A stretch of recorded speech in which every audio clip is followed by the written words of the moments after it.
Now there are some pieces missing out of here right now, but I wanted to show you guys the process of priming your 2.0T before you decide to start your brand new engine. You never ever ever start an engine before priming it, okay? So I'm going to go through this process today, but I'm actually going to repeat the process down the road when the engine actually gets started.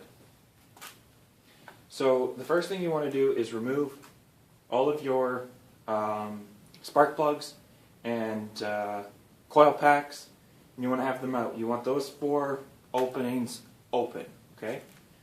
Next thing you want to do is either remove your fuel rail or unplug your fuel rail along the, or unplug the connectors for your fuel rail so you're not squirting any fuel in, okay? The next thing you want to do is disconnect your fuel pump by removing the relay in there. Alternatively, if at this point you have a remote fuel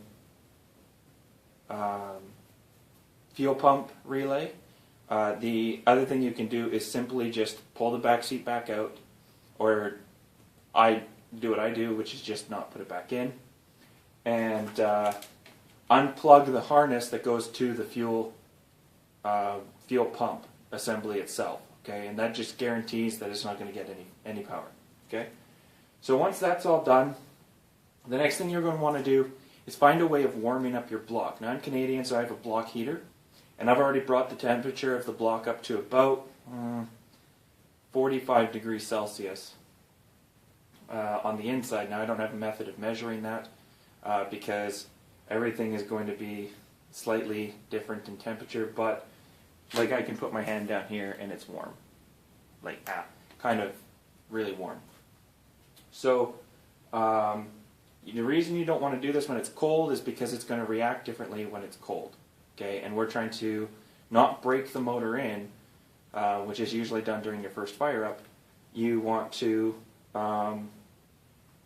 just make it so it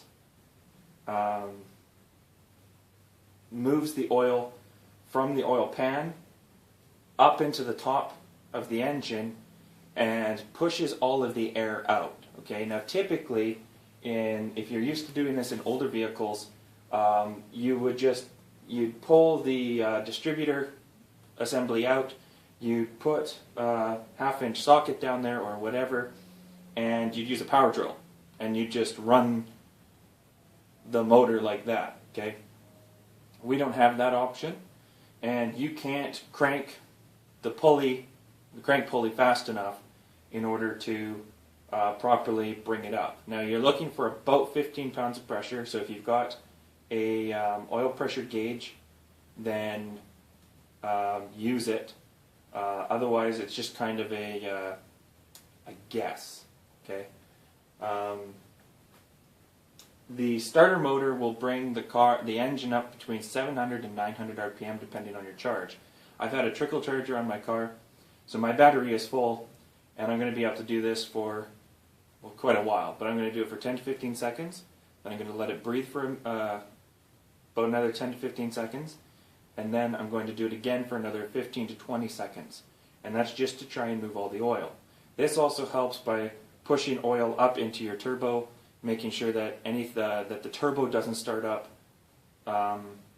unlubricated.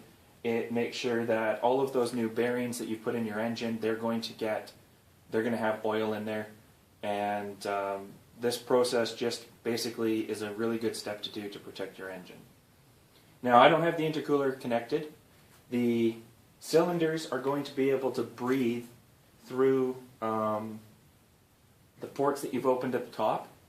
So this can be plugged. In my case it can be plugged, otherwise yours will actually be hooked up. The turbocharger is not actually going to spin because as the cylinders move up and down, they're just going to pump through here, which is why you don't want fuel, because then you'll just start spraying fuel out the top of your engine. Okay, and your turbo is not going to move at all because it's not going to see any exhaust to try and spin the turbine. So you're perfect there. If you've removed the spark plugs and disconnected the injectors, it won't start. So you don't have to worry about it all of a sudden starting. So I'm going to go ahead and do this, and then, yeah, that's pretty much it for this video. So, see you guys in the next one after we do this.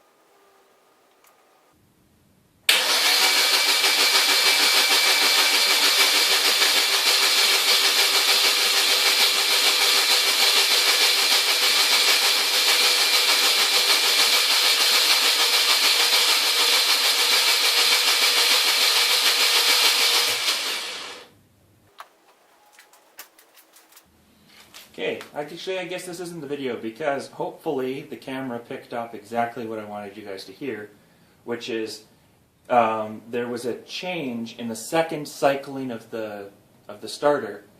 There was a change in the way it sounded. Okay, that change is when it's no longer running dry. So you go a couple of seconds past that, but that should be basically it. The car's lubricated and pretty much ready to go. Now again, I'm going to have to repeat this process because all of the top is going to leak down in the next couple of weeks while I wait for the rest of this to be put back together.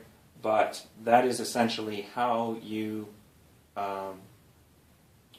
prime the oil system in your Genesis Coupe. Now this is the same process for a 3.8 as it is for a 2.0T, and it is the same process for a 2010 as it is a 2013, both engines.